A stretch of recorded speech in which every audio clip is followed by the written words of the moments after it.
بسم اللہ الرحمن الرحیم۔ آج کے درس سے سجدہ تلاوت کے احکام شروع ہو رہے ہیں۔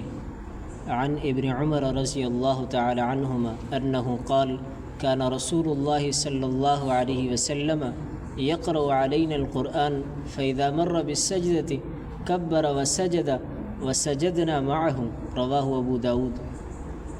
حضرت عبداللہ ابن عمر رضی اللہ تعالی عنہما کا ارشاد ہے کہ آن حضرت صلی اللہ علیہ وسلم نماز میں ہمارے سامنے قرآن کریم کی تلاوت فرماتے تھے۔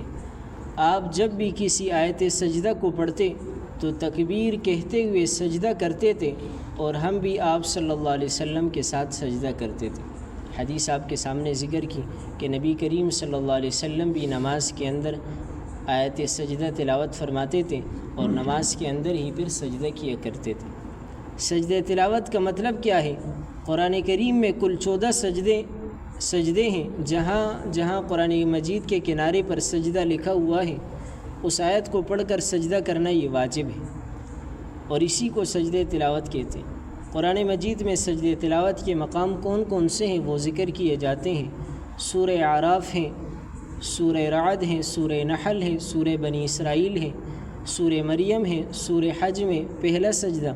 سورہ حج کے اندر چونکہ 2 سجدے ہیں تو پہلا سجدہ جو ہے وہ اگر وہ آیت آپ تلاوت کر دیں تو اس پر سجدہ واجب ہوتا ہے۔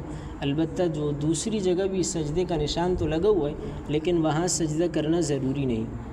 سورہ فرقان ہے، سورہ نمل ہے، سورہ الف لام میم سجدہ ہے، سورہ صاد ہے، سورہ حامیم سجدہ ہے، سورہ نجم ہے، سورہ انشقاق ہے اور سورہ علق ہے۔ سجدہ تلاوت کب واجب ہوتا ہے تو 3 صورتیں انہوں نے ذکر کی ہیں۔ سب سے پہلی صورت کہ جب کوئی شخص آیت سجدہ تلاوت کرے، خواہ وہ آیت جس نے تلاوت کی ہے خود سنے یا نہ سنے، سجدہ تلاوت واجب ہے۔ خود تلاوت کرنے سے سجدہ تلاوت واجب ہوتا ہے۔ لہٰذا اگر کوئی شخص بہرا ہے، سنتا نہیں ہے، لیکن زبان سے آیت سجدہ اس نے پڑھ لی تو اس پر سجدہ تلاوت واجب ہو جائے گی۔ یاد رہے کہ سجدہ تلاوت واجب ہونے کے لیے پوری آیت کا تلاوت کرنا ضروری نہیں ہے۔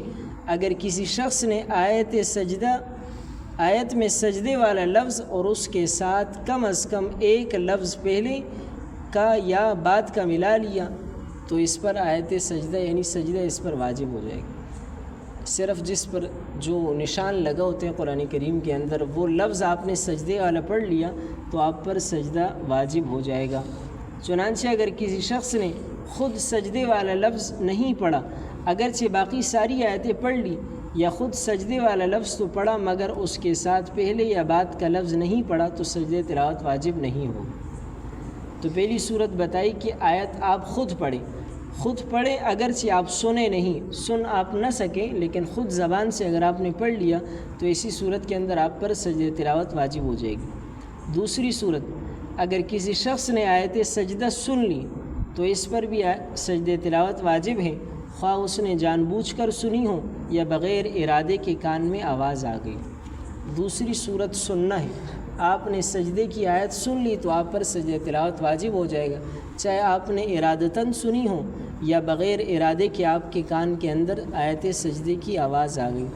تیسری صورت، اگر کوئی شخص جماعت کی نماز میں شریک ہے اور امام نے سجدے کی آیت تلاوت کی تو امام کی طرح مقتدی پر بھی سجدہ تلاوت واجب ہو جاتا ہے، خواہ مقتدی نے امام سے وہ آیت سنی ہو یا نہ سنی ہو، نماز خواہ جہری ہو یا سری ہو۔ تو امام اگر سجدہ تلاوت پڑھے تو مقتدیوں پر بھی سجدہ تلاوت واجب ہو جاتا ہے۔ خلاصہ ذکر کیا ہے کہ سجدہ تلاوت 3 صورتیں ہیں، نمبر 1 خود پڑھنا، نمبر 2 سننا اور نمبر 3 کسی کے اقتداء میں ہونا۔ جن صورتوں میں سجدہ تلاوت واجب نہیں ہوتا، نمبر 1 مقتدی اگر اونچی آواز سے آیت سجدہ تلاوت کرے تو نہ خود مقتدی پر سجدہ تلاوت واجب ہوتا ہے اور نہ امام پر اور نہ اس کے شریک کسی نمازیوں پر۔ دیکھیں امام کے پیچھے تو قرات نہیں کی جاتی، امام کے پیچھے جب آپ ہوں تو قرات تو پھر نہیں ہے، لیکن اگر کسی مقتدی نے نماز کے اندر امام کے پیچھے ہوتے ہوئے کوئی آیت سجدہ زور سے تلاوت کر دی تو اس تلاوت کرنے سے نہ اس مقتدی پر سجدہ تلاوت واجب ہوگا، نہ ساتھ نمازیوں پر اور نہ امام پر۔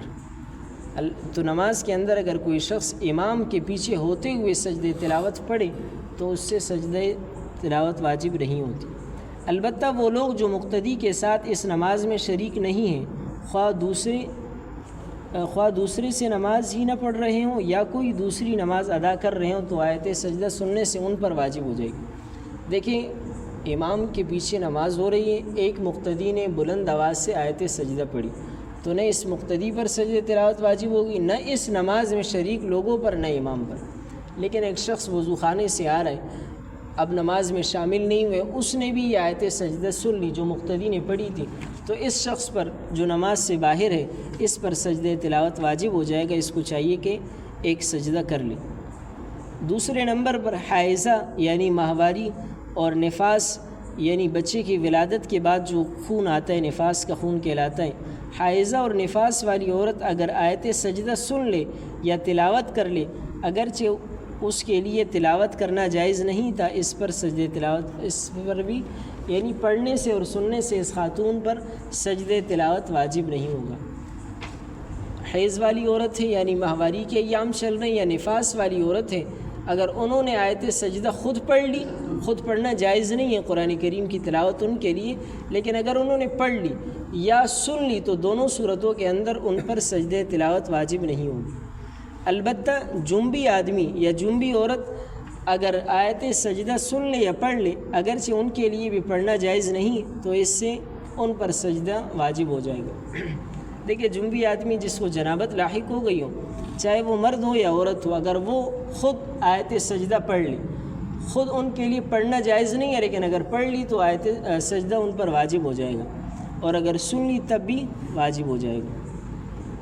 تیسرے نمبر پر غیر مکلف یعنی نابالغ، مجنون، کافر اور نائم یعنی سونے والے پر سجدہ تلاوت واجب نہیں۔ نابالغ پر اگر وہ آیت سجدہ پڑھتا ہے تو اس پر سجدہ تلاوت واجب نہیں، مجنون ہے اس پر بھی نہیں، کافر ہے اس پر بھی نہیں، سونے والا ہے تو اس پر بھی نہیں۔